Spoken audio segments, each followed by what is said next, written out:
In the summer of 1944, somewhere beneath the grey waters of the English Channel, a German U-boat commander pressed his eye against his periscope and saw something that made no sense.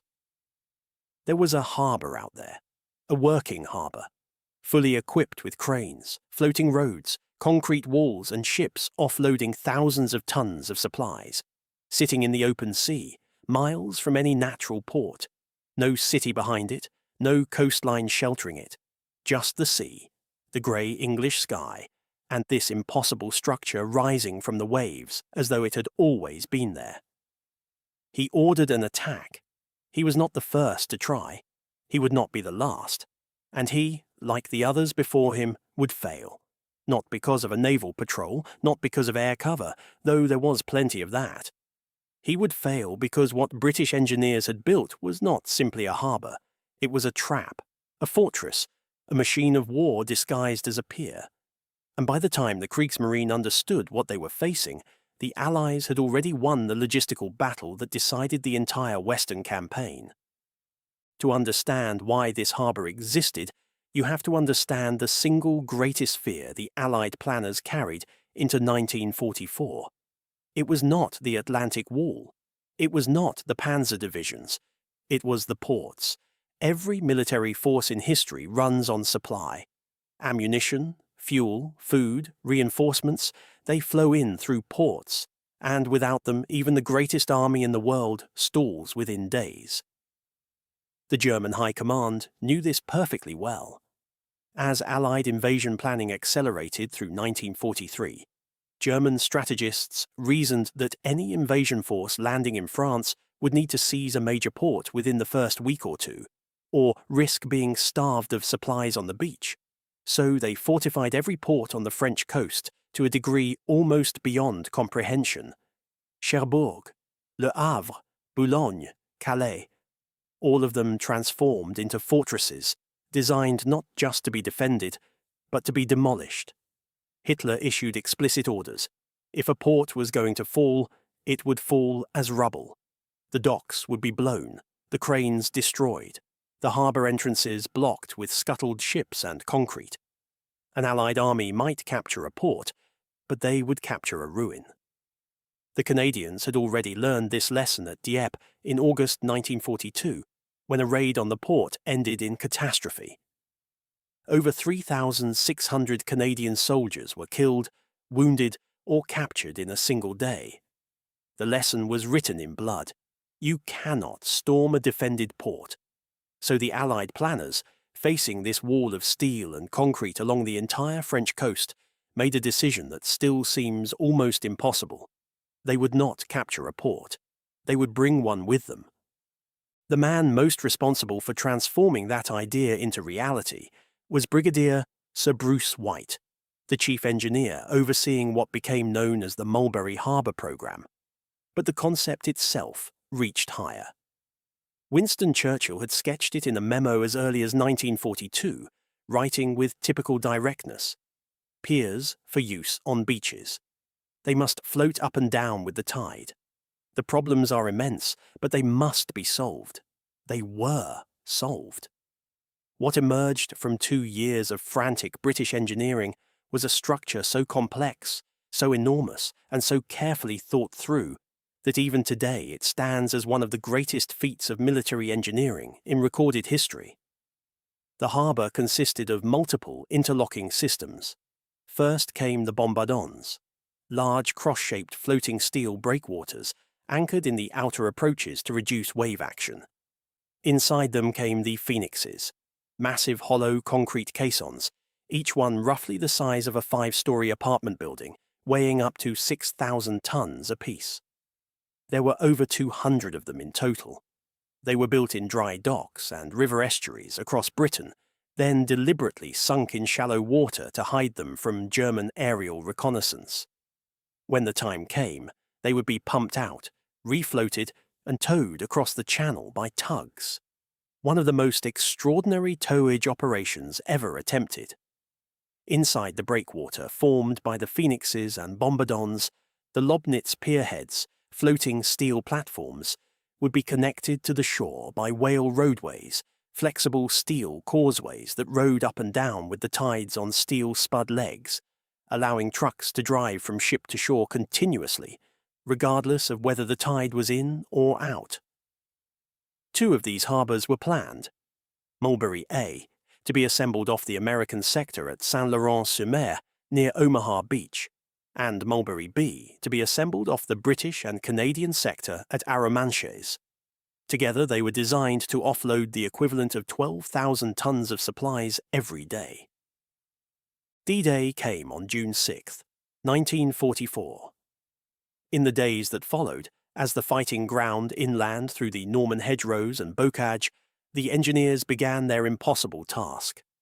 Convoys of tugs crossed the channel towing Phoenix caissons at walking pace, 2 to 3 knots in calm weather, sometimes less when seas roughened. Positioning these immense concrete blocks in precise formation, in tidal water, under occasional enemy air and sea attack, required a level of seamanship and engineering coordination that stretched every man involved to his absolute limit. The caissons were sunk in a precise arc, one after another, creating a curved breakwater that broke the force of the incoming Atlantic swell. Inside that protected water, the pierheads were anchored and the whale roadways bolted together section by section. The men doing this work were not fighting soldiers. They were Royal Engineers, port construction companies, merchant mariners, civilian contractors. They worked in cold, wet, grey conditions on the surface of the channel, often under sporadic fire, building something that had never been built before, from plans that had never been tested at full scale.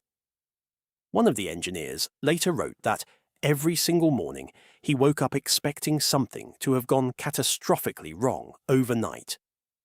Every single morning, for 2 weeks, it had not. By mid-June, Mulberry A at Omaha and Mulberry B at Arromanches were both operational. Trucks were rolling down the whale roadways. Ammunition, artillery shells, jerrycans of fuel, rations, medical supplies, pouring ashore at a rate that stunned even the optimists among the Allied planners. The German command could barely believe the intelligence reports. There was a harbour. There were 2 harbours. In the open sea. The Kriegsmarine reacted quickly. Orders went out to the U-boat fleet operating in the Channel and the western approaches. The Mulberry harbours were priority targets. If they could be destroyed or even damaged significantly, the Allied supply chain might be severed long enough for the German counteroffensive to push the beachhead back into the sea. It was not an irrational calculation. On paper, a harbour sitting in open water, with no natural rock or headland to protect it, should have been vulnerable. U-boats were sent. Schnellbooter, fast German torpedo boats, probed the perimeter. The Luftwaffe dispatched what it could spare. One by one they came. One by one they were turned back, sunk, or simply vanished. The defences around the Mulberry harbours were extraordinary. The Royal Navy had established an overlapping screen of destroyers, frigates and motor gunboats that patrolled the outer approaches continuously. Anti-submarine nets were deployed. The bombardon breakwaters themselves, which absorbed and scattered wave energy, also acted as a kind of natural barrier against torpedoes running on the surface or shallow running at low depth. Aircraft from the 2nd Tactical Air Force patrolled overhead in rotation. The German submariners found themselves entering a killing ground where every approach route was covered, every attempt to line up a torpedo solution was broken off by an escort or a depth charge or an aircraft attack. The exact number of U-boats lost specifically in attacks on the Mulberry harbours is a figure that appears in some operational histories as 16, though different sources account for losses in the broader Channel operations of June and July 1944 somewhat differently, and the full picture includes losses attributable to the wider anti-submarine campaign protecting the entire invasion fleet. What is not in dispute is the outcome. The Kriegsmarine failed. The harbours stood. And then came something no German weapon and no German plan had caused. The weather. On the morning of June 19, 1944, 13 days after D-Day, a storm moved into the English Channel. It was not a hurricane. It was not, by any objective meteorological measure, an exceptional Atlantic storm. But it arrived at precisely the wrong angle, pushing a sustained swell directly into the coast of Normandy from the northeast, an unusual and brutally effective direction that the bombard and breakwaters had not been fully designed to handle. For 3 days the storm hammered the coast. The bombardons at Mulberry A began to drag their anchors.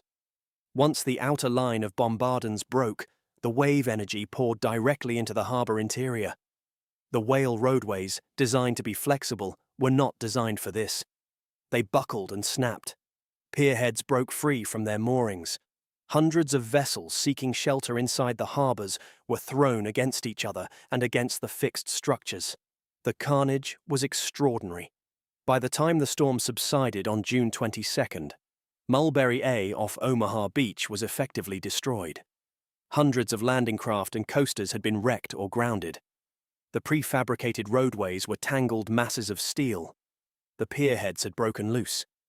General Omar Bradley, commanding the American ground forces, surveyed the wreckage and concluded that the damage was worse than anything the Germans had inflicted. He ordered Mulberry A abandoned. The salvageable Phoenixes and equipment from the American harbour would be towed east and used to reinforce Mulberry B. This was the turning point. Not a dramatic ambush, not a brilliant flanking manoeuvre, but a weather report, a tidal angle, and a series of engineering decisions made under the pressure of an active campaign. Mulberry B survived. The reason it survived is still studied in engineering schools.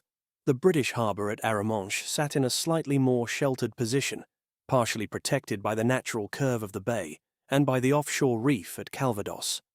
The British engineers had also positioned their Phoenix caissons at a marginally different angle, which gave the interior harbour just enough protection from the northeast swell to hold.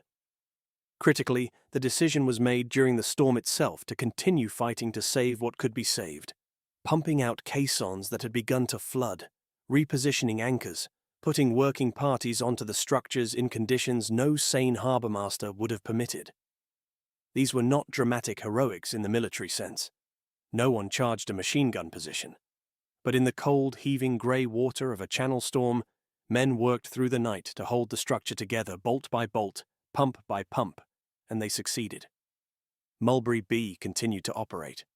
Over the following weeks and months, it would offload over 2.5 million men, 500,000 vehicles, and 4 million tons of supplies onto the beaches of Normandy.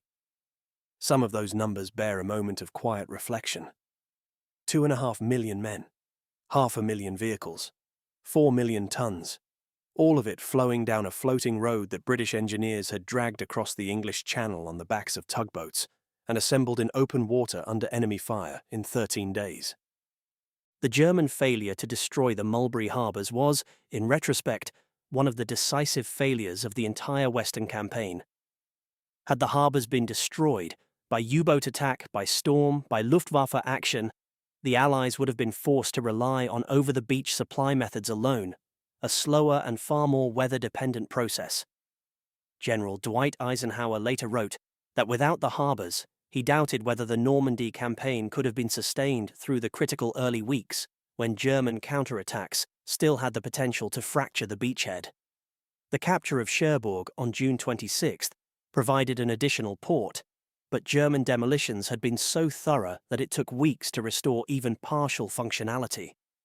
Without Mulberry B holding the supply line open during those weeks, the margin between success and disaster would have been desperately thin. The Mulberry program also permanently changed how military engineers thought about logistics and port infrastructure. Every subsequent major amphibious operation, from the Falklands to the Gulf War to modern NATO planning, carries within it the intellectual DNA of what the British engineers achieved in Normandy. The concept of the modular, deployable, prefabricated logistics base begins here, on a grey stretch of Norman coastline, in the summer of 1944. Today, at low tide at Arromanches, you can still see the Phoenixes. They rise from the water at the edge of the bay like the ruins of some ancient construction, grey concrete walls draped with seaweed, slowly surrendering to the sea after 80 years. Tourist boats circle them. Children photograph them. Occasionally a diver goes down to explore the hulls of the landing craft still resting on the bottom nearby. Most visitors see them simply as ruins, but if you know what they are, if you know what it took to build them and tow them across a stormy sea and sink them in precisely the right position under fire and in the face of everything the Kriegsmarine and the Luftwaffe and the English Channel could throw at them, then they are not ruins. They are monuments. They are the evidence of a moment when human ingenuity, applied with absolute determination under conditions of extreme pressure, changed the course of the war. The German commanders who ordered U-boat after U-boat into those waters were not stupid men. They understood the stakes. They understood what those harbours meant. And they were defeated not by superior firepower alone, but by the fact that the men who built those harbours had already thought of everything. Every angle of attack, every vulnerability, every failure mode. They had answered questions the Germans did not yet know they were asking. History tends to remember the battles, the charges, the bombardments, the dramatic decisions of generals standing over maps. What it forgets, far too often, are the engineers. The men with the slide rules and the stress calculations and the tide tables. The men who looked at an open stretch of the English Channel and decided that yes, we can put a harbour there, we can keep it there, and no matter what comes against it, we will hold it. They were right. If the story of the Mulberry Harbours moves you, if it makes you think differently about what it takes to win a war, and who the real architects of victory sometimes are, then this channel has many more stories like it. Stories of the people history forgets, and the decisions history never fully explains. If that's the kind of history that matters to you, it would mean a great deal to have you with us for the next one.